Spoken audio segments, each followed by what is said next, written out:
বন্ধুরা তো সবাই কেমন আছো? আশা করি অনেক ভালো আছো। আমি তোমাদের সাথে একটা নতুন রেসিপি শেয়ার করতে চলে এসেছি।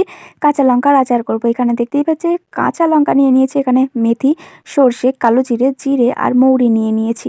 এগুলোকে শুকনো খোলায় একটু ভেজে নেব। শুকনো খোলায় শুকনো মশলাটাকে আগে আমি একটু শুকনো খোলায় ভেজে নিচ্ছি। শুকনো খোলায় ভেজে আর একটু শিলনোড়ায় বেটে নেব।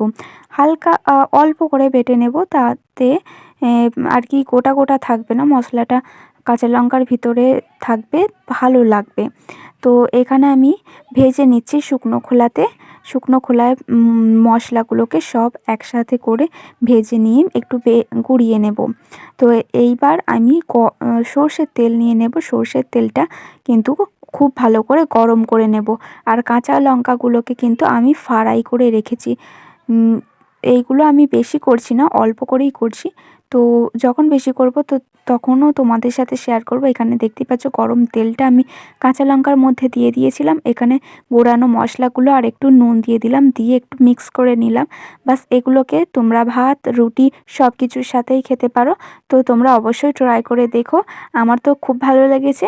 তোমরাও অবশ্যই ট্রাই করে দেখো আর আমাকে কমেন্টে বলো কেমন হয়েছে। তো এই পর্যন্তই, দেখা হবে নতুন কোনো ভিডিওয়। একটা লাইক আর আমার চ্যানেলটা সাবস্ক্রাইব করে পাশে থেকো। টাটা।